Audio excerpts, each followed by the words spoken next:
Hey, what's up guys? In this video, I'm going to show you how to graph a linear equation in slope-intercept form.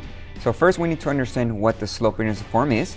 So that is when you have an equation just like this with a y by itself, and on the other side you guys will have the slope and the y-intercept. So you can see the y by itself here equals the mx plus b. That is the slope-intercept form. So the number next to the x, or the coefficient of the x, will be your slope, which in this case is a fraction, -3/5, and your y-intercept will be your b value, which is the constant after the x variable, which is in this case -2. So I'm going to write that down so we know what we need to use. So here's the slope.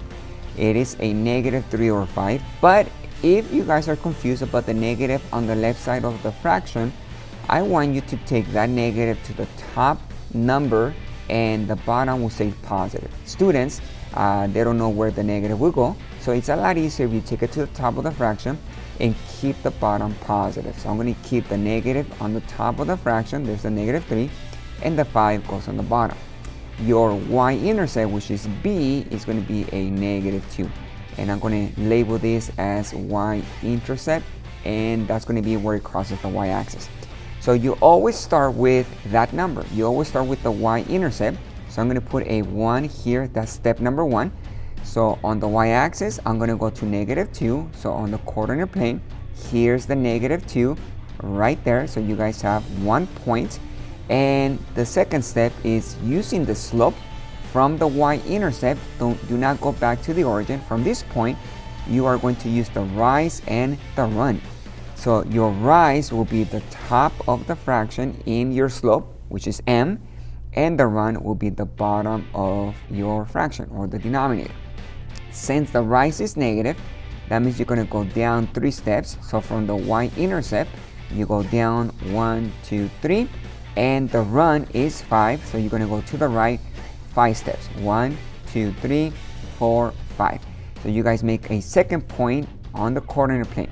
And you can repeat that and make more points. So from the second point, you go down 3, 1, 2, 3, and you go 5 to the right, 1, 2, 3, 4, 5. You can make another one. Or you guys can go backwards. If you guys go back to the y-intercept, instead of going down, you guys go up 3 and 5 to the left. That's going backwards. So from here, I go up 1, 2, 3, and to the left, 1, 2, 3, 4, 5. And you guys make another point.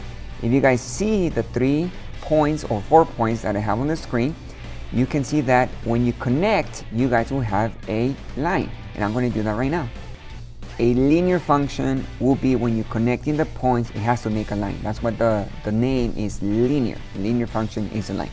You guys can use 3, 4 points, 5 points, 10 points, but at least you always need 2 points to connect to make your line. So this is the way you guys are going to graph a linear equation when it is in slope-intercept form, y equals mx plus b. I hope you guys like my videos. You guys can subscribe to my channel. The only way you guys can get good at math is by practice. So make sure you guys practice, do your homework, and I'll see you guys later.